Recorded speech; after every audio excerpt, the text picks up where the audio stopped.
Thank you भाई। आज की प्रेस कॉन्फ्रेंस ऑर्गेनाइज़ करने की सबसे बड़ी वजह ये है कि सबसे पहले तो मैं मेरे देश की आवाम को दिल से सलाम करूं। अस्सलाम वालेकुम, नमस्कार, जय हिंद दोस्तों। मैं शबनम शेख काफ़ी दिनों से अपनी हेल्थ को लेकर परेशान हूँ। मेरी आंखों में कुछ इन्फेक्शन हो गया था जिसकी वजह से मैं बिल्कुल काम नहीं कर पा रही थी। I can not read anything और डस्ट वगैरह, पोल्यूशन वगैरह सबसे अपने आप को सिक्योर रखना था।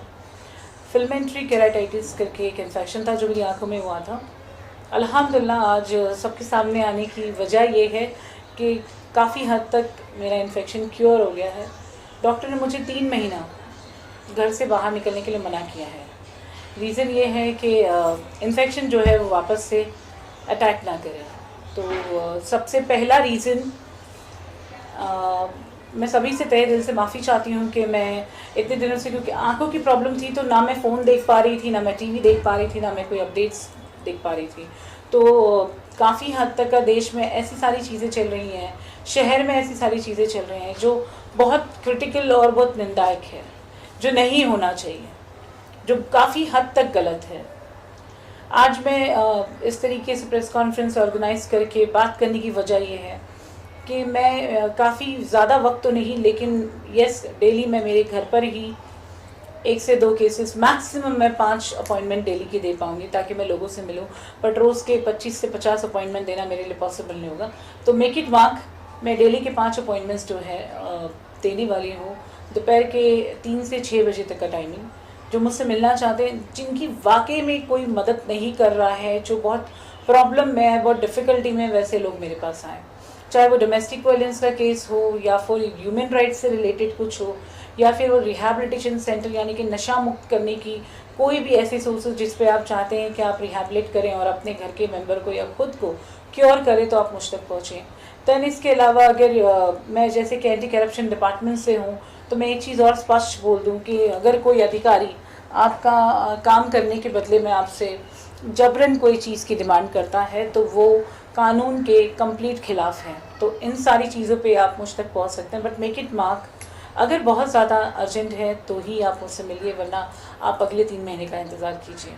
अब मीनवाइल ऐसा हुआ है कि लॉकडाउन के चलते हुए और पेंडेमिक की इतनी डिफ़िकल्ट सिचुएशन जो हम अकेले नहीं, पूरे विश्व ने इसको बेयर किया है, पूरे दुनिया ने। तो हमको इसमें यह है कि जिस तरीके से हम क्रैश हुए हैं इस बीमारी को लेके, हमको फिर से एकजुट होके खड़ा होना है, काम करना है, और we should come back to our own time इंशाल्लाह। एंड बांद्रा का ऑफिस, क्योंकि अभी 3 महीना मुझे डॉक्टर ने बेड रेस्ट कहा है, ऑफिस जो है धारावी से ऑपरेट हो रहा है।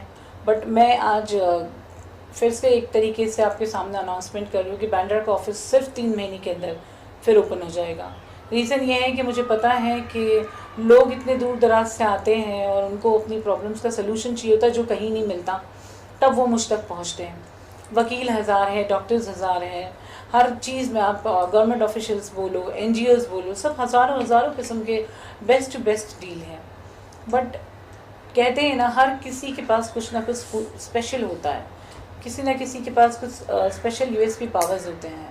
हर किसी का दिमाग अलग तरीके से चलता है। तो खैर, मैंने तो मेरा दिमाग लगाया देश की उन्नति के लिए। तो जब भी लगे ऐसा कोई सहायता करने वाला इंसान आपको चाहिए जो आपकी प्रॉब्लम से आपको सोल्यूशन दिलाए, तो yes, I am absolutely there with you. मैं आप लोगों के साथ हूँ। ये हमारा जो देश है हिंदुस्तान, ये देश जाना जाता है कि ये संतों का देश है, बुद्धों का देश है। मतलब यहाँ पे जिस तरीके की पूजता की जाती, चाहे वो हम हिंदुओं की बात करें, मंदिरों में मंदिर मूर्तियों की बात करें, या हम दरगाहों की बात करें, मज़ारों की बात करें, ये सब कुछ आपको सिर्फ हमारे हिंदुस्तान में मिलेगा। या आपको ना सऊदी में मिलेगा, ना दुबई में मिलेगा, ना आपको ये हमारे विश्व के किसी और देश में मिलेगा जहाँ पे इतने सारे भगवान, इतनी सारी दरगाहें। ये क्योंकि हमारे देश का मोनोपोली है, ये आस्था है जो मान के चलते हैं। फॉर एन एग्जाम्पल, अभी मैं एक छोटी सी बात आप लोगों के सामने शेयर करना चाहूँगी। मंदिर मस्जिद खुलने में इतने महीने लग गए हमारे देश में, वहीं पे आप देखो वाइन शॉप्स खुल गए थे। हम कहते हैं कि हम ड्रग्स के खिलाफ हैं। जितने नाइट क्लब्स चल रहे हैं, क्या ये नाइट क्लब्स का खुलना ज़रूरी था? हुक्का पार्लर्स का खुलना ज़रूरी था? बार्स का खुलना ज़रूरी था? और तो और डांस बार का खुलना ज़रूरी था, नहीं था, लेकिन सब चल रहा है। तो जो लीगल है, जिसकी वाकई में लोगों को ज़रूरत है, दरगाह पे जाते हैं उनको सुकून मिलता है। मैं खुद जाती हूँ दरगाह पे, मंदिरों में जाके लोगों को पूजा करके उनकी आस्था भगवान के सामने रख के उनको सुकून मिलता है। तो ये सारी चीज़ें तो पहले खुलनी चाहिए थी, वो नहीं हुआ, उसके लिए इतना वक्त लग रहा है। अब लोकल ट्रेन को आप ले लो, स्पेशल जो जिनके पास सरकारी नौकरी है वो ट्रैवल कर सकते हैं। मतलब यहाँ पर देश ने एक किस्म से ये दिखा दिया कि पार्शियलिटी कहाँ कहाँ हो रही है और कैसे हो रही है। जो गवर्नमेंट सर्वेंट है वो ट्रैवल कर सकते हैं, जो गवर्नमेंट सर्वेंट नहीं है वो ट्रैवल नहीं कर सकते हैं। अभी भी मुंबई मेरे ख्याल से ऐसे ट्रेन ओपन हुई है कि जहाँ पे लेडीज़ ट्रैवल कर सकती हैं, जेंट्स नहीं कर सकते हैं। कट कर ओके आप अगर ट्रेन की बात करें तो ट्रेन में जैसे अभी एसेंशियल सर्विस के लिए अलाउड है, बाकी अदर लोगों के को अलाउड नहीं है। Exactly. तो एसेंशियल सर्विस में कौन लोग आते हैं, और अगर आप मतलब गरीब आदमी है, 10,000 की नौकरी करता है तो वो नहीं जा सकता। अब उसके पीछे क्या हो गया है कि 2-3 हज़ार रुपया दे दो रेलवे को, वो आपको पास बना देगा एसेंशियल सर्विस का और आप जा सकते हो। तो ये कहीं ना कहीं फिर से एक बड़ा करप्शन चालू हो गया, उस पर क्या कुछ कहना चाहिए? इससे अच्छा तो खोल ही देना चाहिए। बिल्कुल खोल देना चाहिए। मैंने जैसे पहले बताया कि हमारे देश में एक चीज़ बेधड़ल्ले से बढ़ती है, वो है करप्शन। आप ये देखो कि आप सिर्फ ये एसेंशियल सर्विस ट्रेन की बात कर रहे हैं, इससे पहले आपको बसेस में घूमने के लिए, रोड पे निकलने के लिए, जब लॉकडाउन इनिशियली शुरू हुआ था तो जो जितने भी गवर्नमेंट हॉस्पिटल्स है, प्राइवेट हॉस्पिटल्स हैं, इन्होंने सब लोगों ने ID कार्ड्स बना के देना शुरू कर दिए। वो भी एक तरीके का बिजनेस चला। सैनिटाइज़र बॉटल का, ब्लैक का, वो भी एक बड़ा बिजनेस चला। आप क्या कहते हैं, मास्क का, वो तो एक बहुत बड़ा स्कैमर बिजनेस चला। आप मतलब ये समझो कि अगर पेंडेमिक ने हमारे देश को ही नहीं पूरी दुनिया को इतना तोड़ा है, तो क्या पूरी दुनिया ने उस किस्म को एक नेगेटिव प्रोफाइल में लेके उससे बिजनेस रेवेन्यू जनरेट किया? वो मुझे पता नहीं, लेकिन हमारे हिंदुस्तान में ये हुआ। क्यों? क्योंकि हमारी जो सेंट्रल गवर्नमेंट है, बीजेपी, ये कहीं ना कहीं नहीं पूरी तरीके से इसकी जिम्मेदार है। जब कोविड-19 हिंदुस्तान में पहला केस जनवरी 30 को पकड़ा गया था, तो तब से ट्रंप वेलकम का प्रोग्राम ऑर्गेनाइज करना, इतनी बड़ी संख्या में लोगों को इंडिया में एंटरटेन करना, क्या एक ये बड़ी लापरवाही नहीं थी? अभी हम दूर क्यों जाते हैं? मैंने आपके ही मुंह से सुना कि क्या नाम है उसका, सुरेश दलाल। इस कार्टून को मैंने पिछले साल ऑब्जर्व किया था कि ये मेरे बारे में कुछ नेगेटिव बातें करता है। तो मुझे ऐसा लगा कि जब मदमस्त हाथी रास्ते पे गुजरता है तो बहुत सारे खुजली वाले कुत्ते भौंकते हैं। ये हम मुंबई गर्ल्स की एकदम बोलते हैं ना सरल सोच होती है, और हम उन कुत्तों को काटने नहीं जाते हैं, हम उनको इग्नोर करते हैं। लेकिन आज उस बंदे ने हद कर दी। उसने हमारे CM, महाराष्ट्र के CM श्री उद्धव ठाकरे के खिलाफ उल्टी सीधी बातें कही तो कही, मुंबई पुलिस को गंदी गंदी गालियां दी उसने।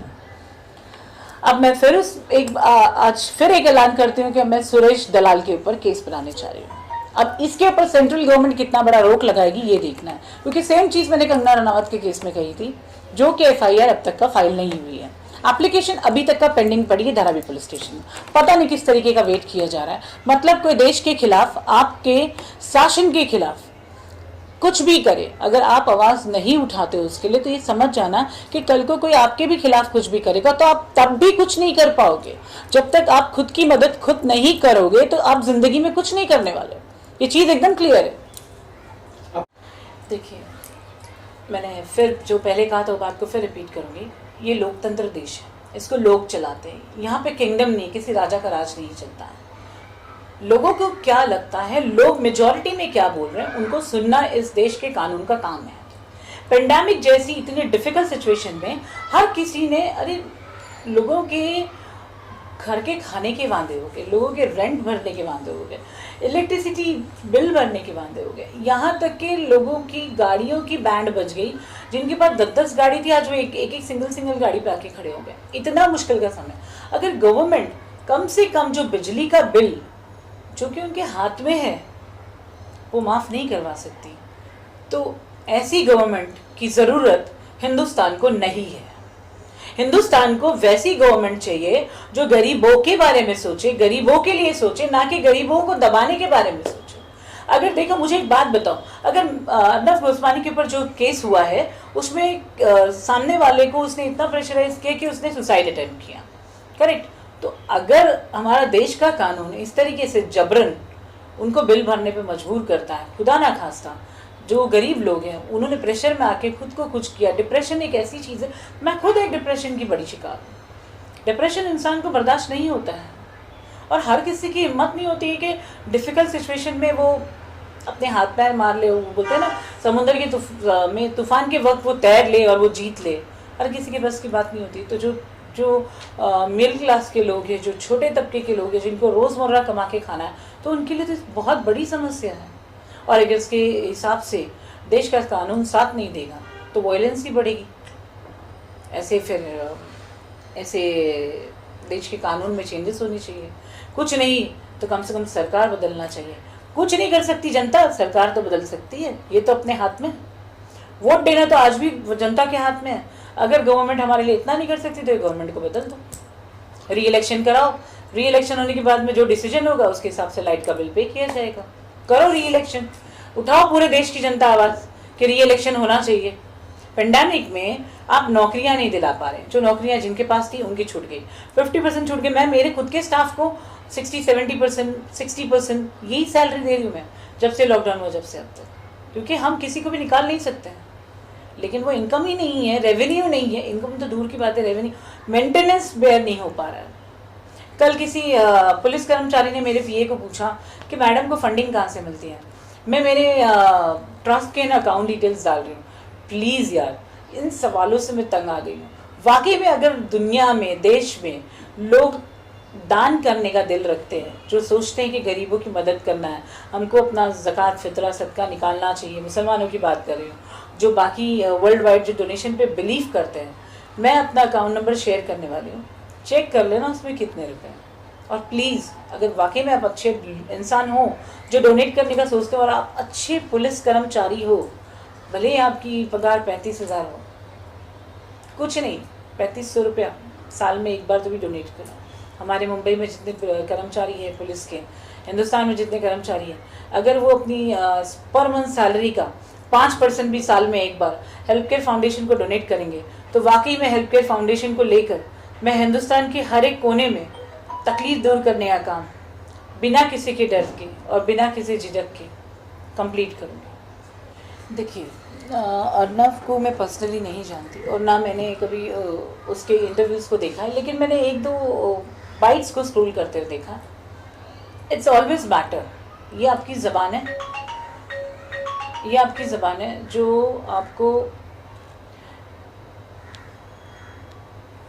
नियामत भी खिलाएगी और यही ज़बान है आपको जो शिक भी खिलाएगी। अर्नब की प्रॉब्लम ये है कि जो पूछने का तरीका था वो वॉयलेंट था। आपको पता है मैं हमेशा सच का साथ देती हूँ और सही का साथ देती हूँ। पत्रकार की बात जहाँ तक है, यस वो एक अच्छा पत्रकार है, पर मीनवाइल जो बात करने का तरीका है वो मैटर करता है। अब यही चीज़ आप प्यार से पूछते, आप तरीके से पूछते, आपको जवाब भी मिलता, आपको अप्रिशिएट भी किया जाता, लेकिन आपका पूछने का तरीका, अर्नब का पूछने का तरीका बेहद ही वॉयलेंट था। वो पत्रकारों के ऊपर एक बहुत बड़ा मार्क लगा दिया अर्नब ने कि पत्रकार इस तरीके से भी पूछेंगे। अरे पत्रकार तो वो होता है जब आपकी पत्रकार, पता है आपको शायद इस बारे में होगा आइडिया, माइट भी आप मुझसे सीनियर है। पत्रकार वो शख्स होता है कि ना वो कानून से डरता है, ना वो किसी गूंज यानी कि गुंडों से डरता है, ना किसी दादा से, ना किसी पटेल से। पत्रकार वो होता है जो सिर्फ और सिर्फ सच सामने ला के रखता है, लेकिन वो अपनी मर्यादा में रखता है।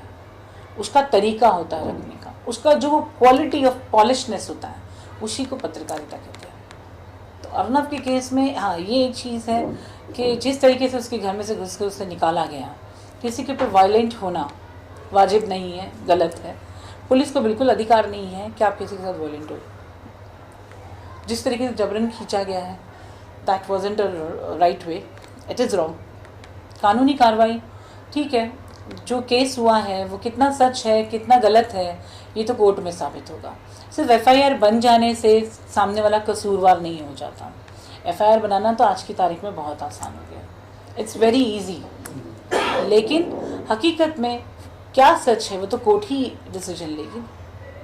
तो अर्नव के केस में मैं इतना ही कहूँगी, let's better watch for the court judgment. नहीं, जिस प्रकार से पुलिस वहाँ घुसी थी बगैर नोटिस के, बगैर उसके, और सुबह सुबह 6:30 बजे किसी कोई भी आम, अगर मान लो चलो वो पत्रकार नहीं है, उसका उन लोगों का उसका तरीका भी उनको पसंद नहीं है गवर्नमेंट को, लेकिन इस तरीके से व्यवहार करना 6:30 बजे, 6:30 बजे मॉर्निंग में, हाँ मॉर्निंग 6:30 बजे। कुछ ऐसे ही मेरे साथ हुआ था पिछले साल, जब मैं सो रही थी और मुझे हॉस्पिटल से डिस्चार्ज होकर 2 ही दिन हुए थे और मुझे हार्ट का ट्रबल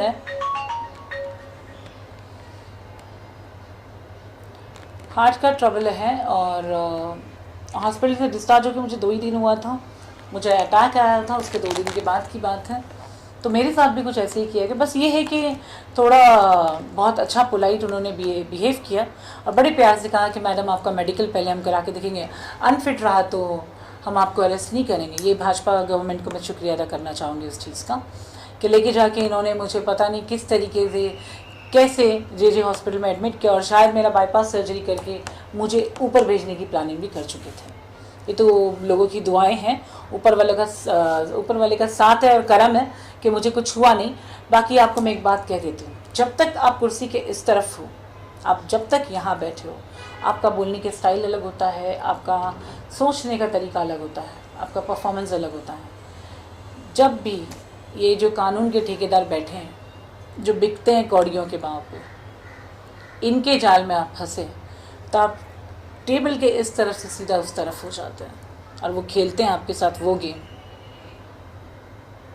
वो नहीं देखते किसका क्या नुकसान हो रहा है, हकीकत में सिर्फ जीत देखते हैं। जब मेरे ऊपर डी कंपनी के इतने एक्सटॉर्शंस, इतनी प्रॉब्लम, मेरी गाड़ी पे फायरिंग हुई, मेरे दरवाजे पे एसिड के बल्ब फोड़े गए, मेरे ऊपर अटैक हुआ, काफ़ी कुछ हुआ, मुझे पुलिस प्रोटेक्शन दिया गया था, गवर्नमेंट की तरफ से अलॉटेड था। सिर्फ एक नाकाबंदी में जिसमें मैंने देखा कि पुलिस वाले बेरहमी से डंडे बरसा रहे थे लड़कों के ऊपर, उसमें मैंने चिल्लाया और उस चिल्लाने पे मेरे खिलाफ एप्लीकेशन फाइल हुआ कि मेरा प्रोटेक्शन हटना चाहिए, तो हट गया।